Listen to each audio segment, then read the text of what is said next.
Sometimes the motives of a criminal remain a true enigma, an unsolved mystery that haunts investigators, the victims' loved ones, and the public.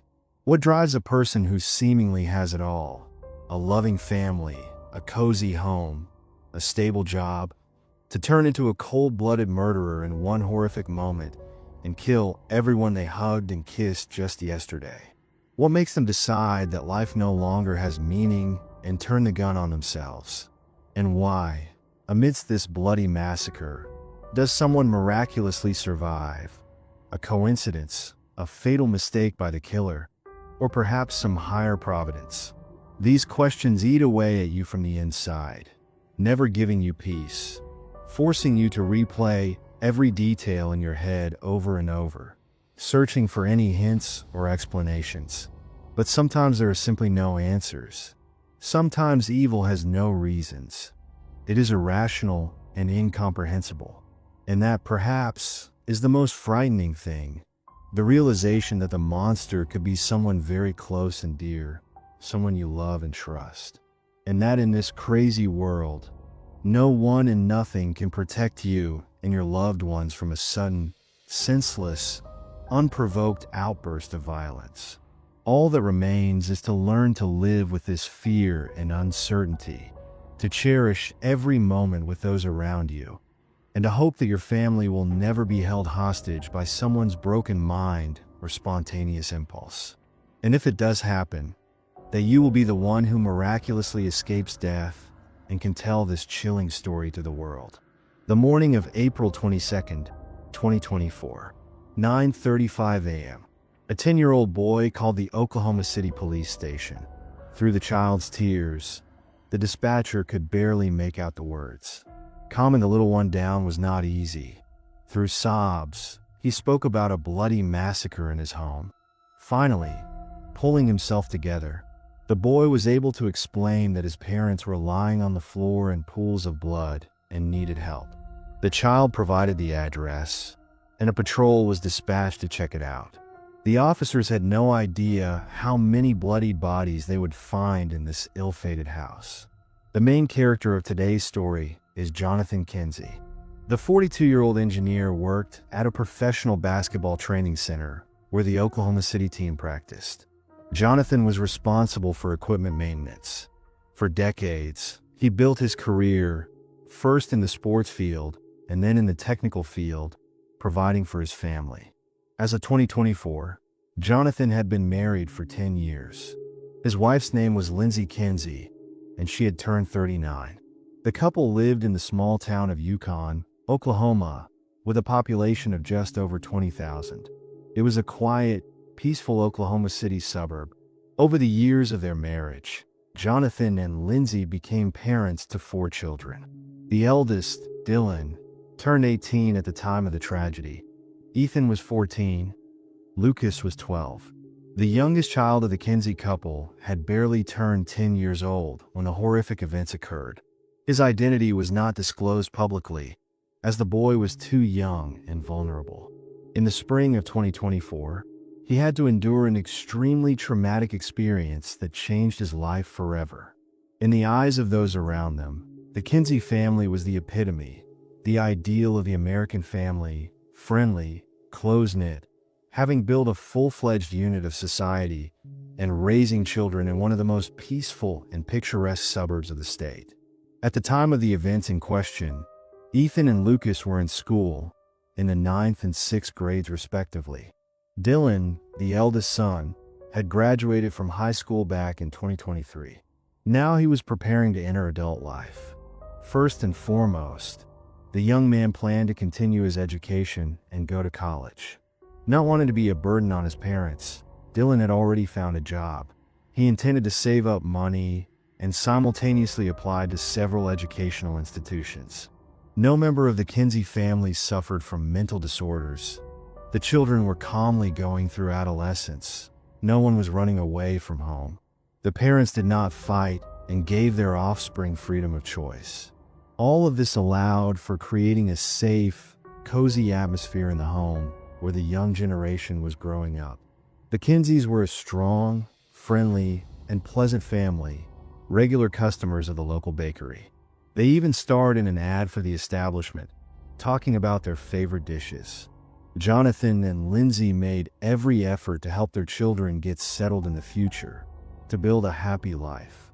No one even suspected that something sinister was lurking behind this, something that could erupt into a real-life nightmare. The day before, on Sunday, April 21st, 2024, in the evening of the weekend, the whole family gathered together at home. The older children had spent the evening with friends, but decided to return early to prepare for the school week and go to bed on time.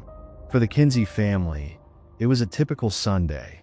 Nothing foreshadowed the shocking events to come. After dinner, Jonathan sent his sons to bed. Each of the boys had his own room on the second floor. Dispersing to their bedrooms, the children heard Jonathan and Lindsay arguing on the first floor in the living room. It's hard to say what caused the argument, but it is known for certain that during this conflict, Jonathan literally lost his mind. The situation was escalating, but no one thought it could be dangerous, so everyone calmly went to sleep. A fan was running in the room of the youngest boy, so he could barely hear what was happening. At this time, on the first floor, a real tragedy unfolded, resulting in the death of 5 people. But what was really going on in the house? And who is responsible for this horrific crime? Some details emerged during a conversation with the only surviving family member. After the shooting, the fire alarm went off. Forensic experts say this was due to the gunpowder gases generated during the shots. The sound of the siren woke up the youngest, 10-year-old Kinsey's son. Not understanding what could have happened and why the alarm was wailing, he decided to leave the room and check what was going on. Of course, the schoolboy was not ready for what he was about to see. Leaving the room, the boy immediately noticed that the doors to his brother's bedrooms were not closed. Under other circumstances, this would have seemed strange, but now he thought that everyone had woken up from the alarm and had come out of their rooms. He didn't go to them, but peeked downstairs to the first floor. There he saw the light was on. The boy called for his parents, but no one answered. Then he called for his brothers, but in response, only the alarm continued to beep. The little one decided to go down to the living room, hoping to figure everything out. What he saw shocked the boy to the core. The walls and furniture were splattered with blood. In the middle of the room, in pools of blood, lay the bodies of Jonathan and Lindsay. They showed no signs of life.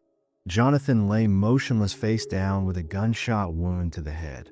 Frightened and shocked, the son rushed to his father, trying to bring him to his senses, not realizing the horrifying reality. Despite the bullet holes and cold skin of the deceased, the child refused to believe they were gone. No matter how much he shook his father, he did not respond. His mother also remained motionless. The boy called for help over and over, not understanding that he alone had survived.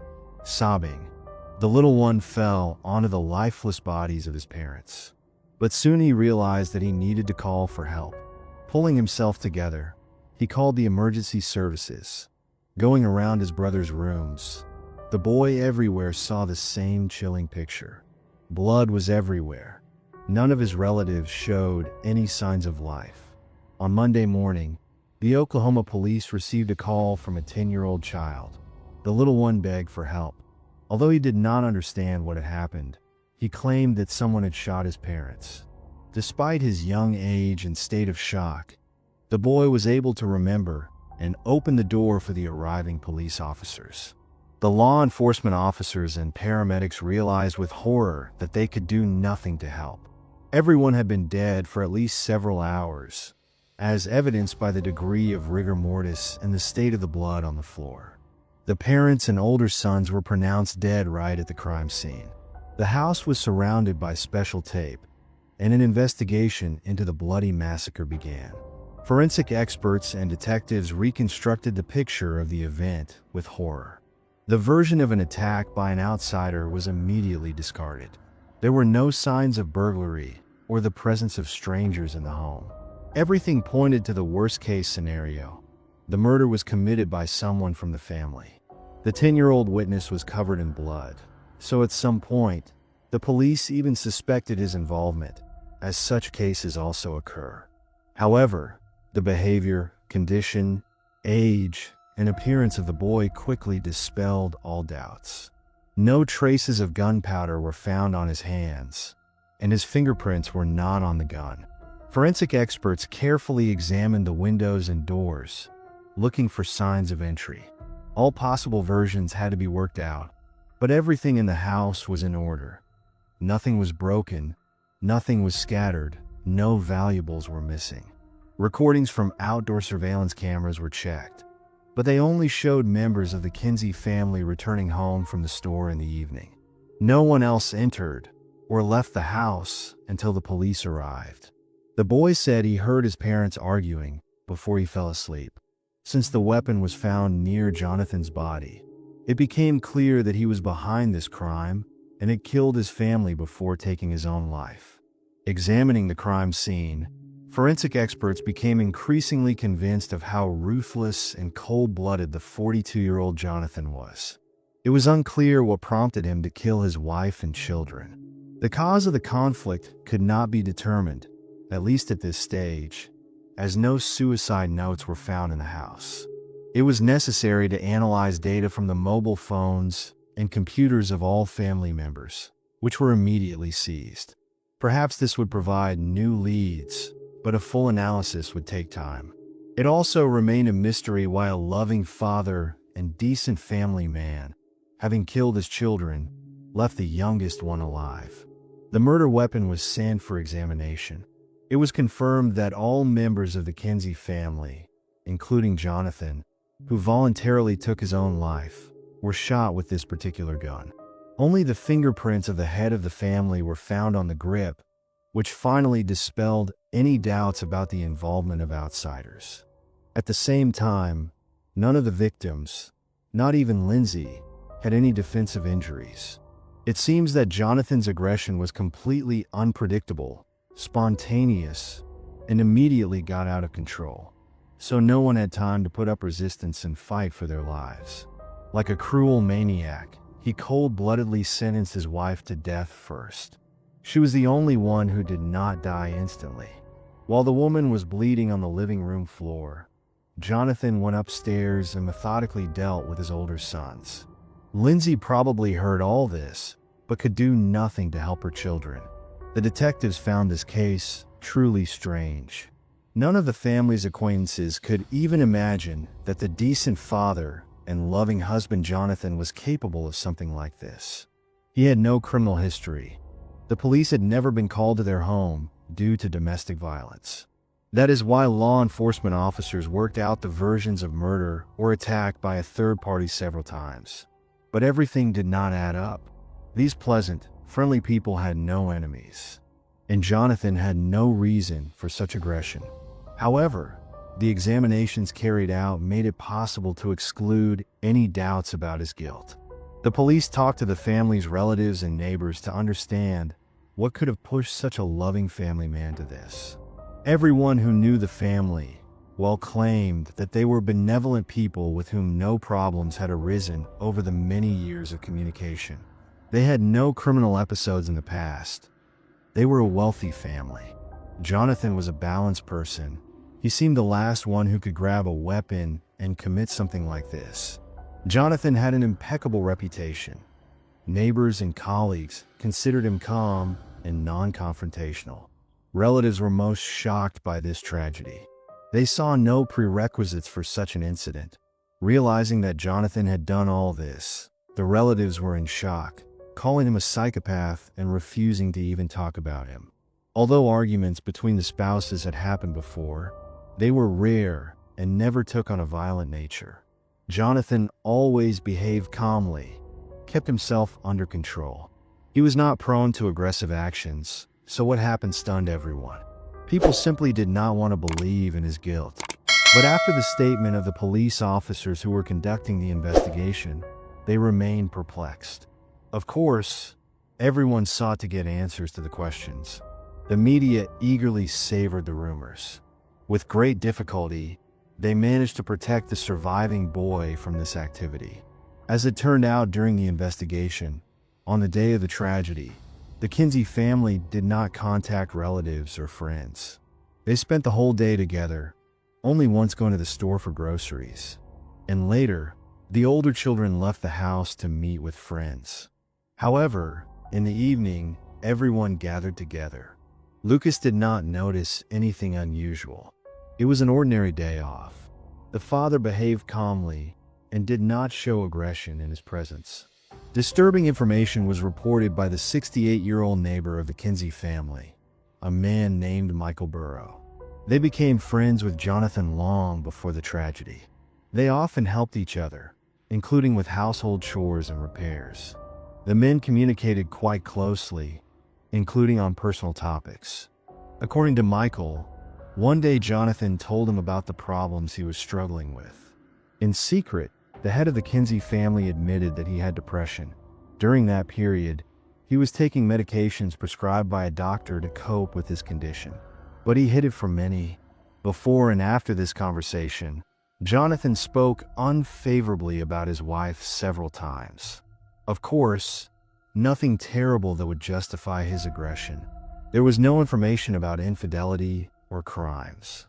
It seems that these were everyday trivialities, nothing serious. According to the neighbor, this happened a few years before the tragedy. Later, Jonathan said that he managed to overcome his ailment, and the depression receded. Jonathan no longer felt any problems. He no longer expressed negativity towards his wife. The man attributed his former dissatisfaction with Lindsay to an unhealthy state. No one else heard anything like this from him anymore. After that, there were no incidents or situations that could indicate a return of his depressive states. Just in case, the investigators checked Jonathan's medical records. But here, too, nothing compromising was found recently. At least, he did not seek help from psychiatrists or even psychologists. Of course, such changes, if they had occurred, would have been reflected in behavior, and they would have been difficult not to notice. And here, too, the police were met with failure, as no one saw anything suspicious. Some of the family's relatives knew about the long-standing depression that had passed several years ago, but there was no reason to worry about his current state. According to Jonathan's mother, even during that period, he quickly coped with the ailment. The depression did not affect family relationships. On the contrary, his wife supported her husband at that time. According to everyone who knew the Kinsey family well, whatever Jonathan was struggling with, it did not seem dangerous. After the man overcame the depression, the couple again became an exemplary happy family. The detectives had no other leads. But could Jonathan have developed depression again? Could he have hidden its new manifestations from others? This was the only point that could somehow justify what happened and give the man a motive. No one saw any other reasons. But according to psychiatrists, doing this with such an active social life of the couple would be very difficult. Relatives and friends of the family said that they constantly met with the couple and their children. They led a very active lifestyle. Every weekend they invited someone over for a barbecue or went to visit themselves. The last time this happened was on Saturday, April 20th, when the couple went to Michael's for a barbecue. The man and his wife did not notice that the Kinsey couple was in conflict. People were at a loss to sort through the options, trying to explain the massacre that took place in the house. But all this simply did not add up to a coherent picture. More information was needed, but it was catastrophically lacking. There was hope for cell phones and computers. It was hoped that this would provide some important new leads. For example, the murder could have happened out of jealousy. But here, too, the police were in for a disappointment. At least a preliminary review did not give anything of value. The husband and wife communicated a lot on social networks with different people, but as friends, neither of them had any affairs on the side. The version with infidelity and its exposure had to be discarded, at least until the couple's correspondence was fully analyzed. Lindsay and Jonathan also made typical internet searches, nothing alarming. The key witness for the police was the 10-year-old boy who, for some reason, escaped the fate of the rest of the family. He was taken away and placed in the care of relatives on his mother's side. During this period, many caring people expressed a desire to help the child cope with the difficulties. As a result, a fund was created aimed at raising $100,000 to support the boy. People responded, and by the fall of 2024, there was already over $74,000 in the account, and fundraising continued. However, back in the spring, the boy was not only of interest to those who sought to support him with words and financially, but also to law enforcement officers who were conducting the investigation. They did not immediately start communicating with the child. He was clearly in a state of shock and was barely coping with what had happened. Of course, he was small, but smart enough to realize the full horror of the situation. Everyone he loved had become victims of an utterly incomprehensible attack of aggression. According to relatives, the boy, the only survivor, could not sleep peacefully, constantly screaming in his sleep and waking up in tears.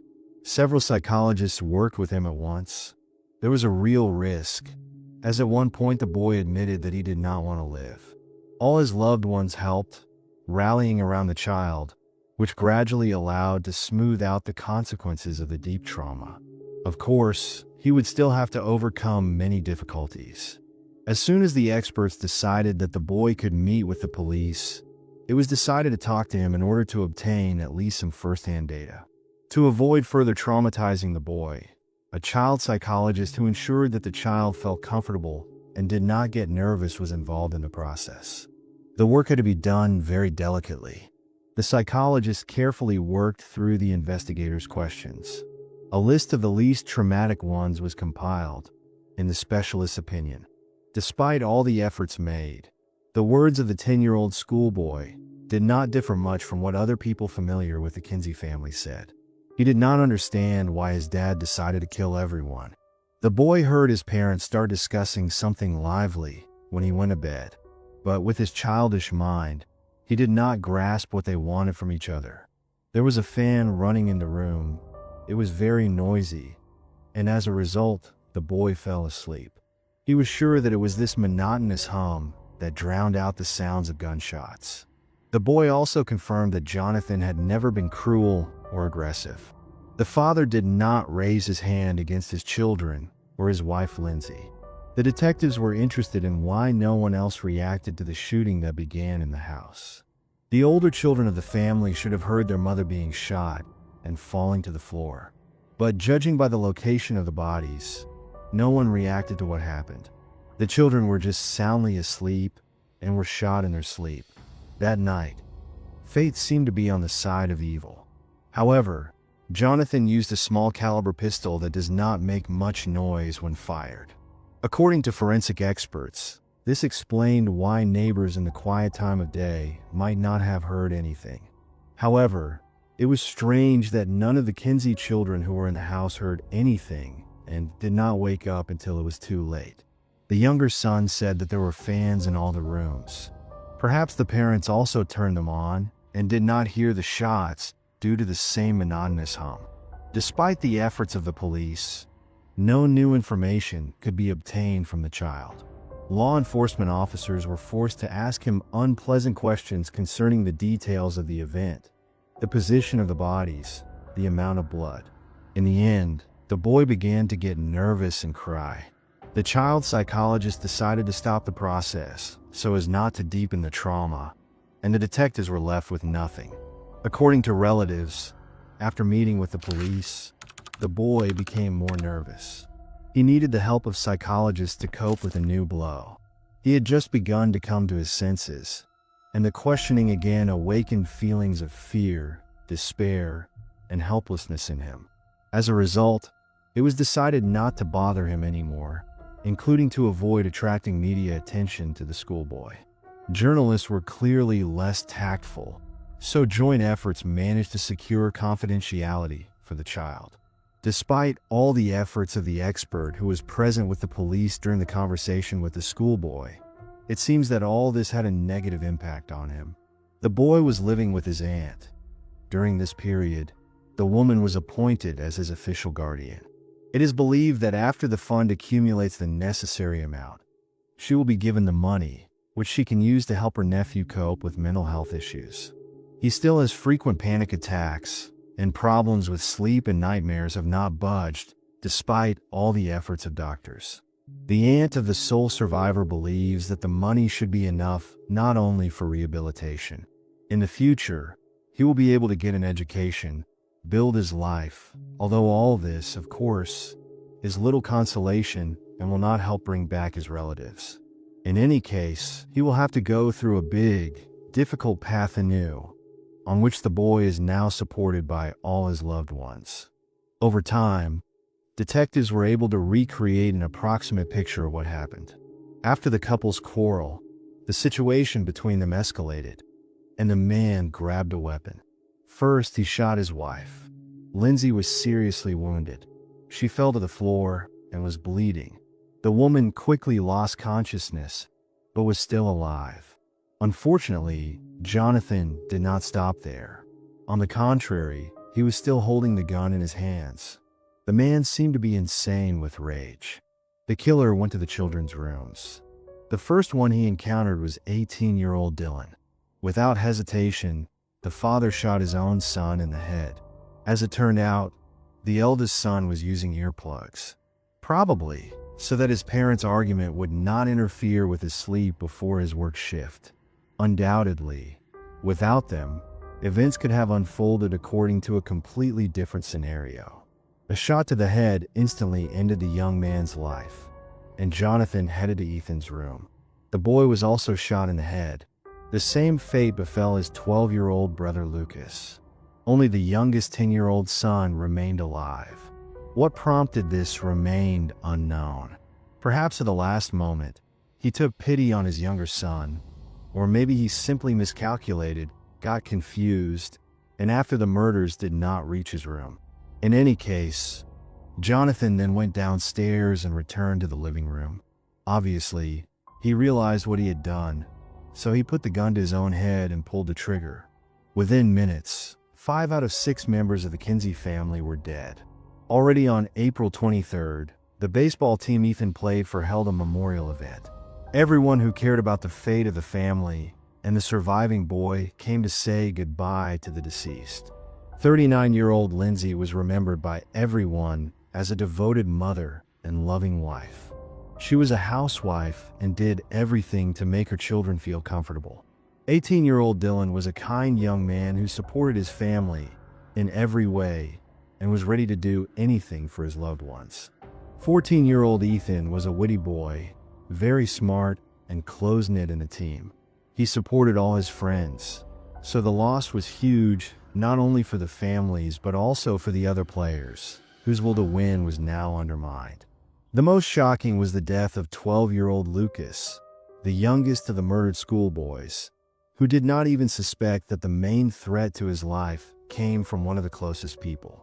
Even 42-year-old Jonathan was remembered only as a wonderful father and husband who knew how to defuse any tense atmosphere and make people laugh. Many still did not believe that he was the one who grabbed the weapon. Nevertheless, against the background of all the evidence of his guilt, they reconciled with this but still believed that this was influenced by his unstable state, some kind of psychosis that suddenly developed, and the man simply could not resist it. At a press conference held by detectives, it was emphasized that there could be no doubt, and the killer of the Kinsey family was indeed Jonathan. However, by this point, there was no information. The only thing the forensic experts managed to achieve was to exhaust the list of any other suspects. Unfortunately, even after several months, nothing new could be found out, and the exact reason for the attack remains unknown. All this became excellent ground for rumors, which the press relished. The only survivor was forced to move with his new family because interest in him began to grow, and no one wanted to take risks. He is still struggling with trauma. According to his aunt, the boy is a real fighter, and he will succeed.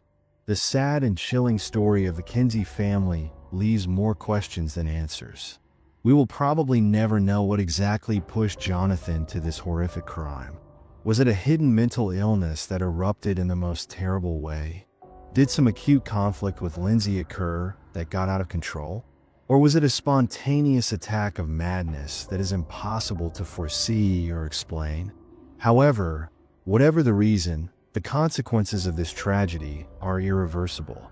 5 innocent people, a beloved wife, 3 teenage children, and a very young boy, were killed at the hands of the one who was supposed to protect and love them.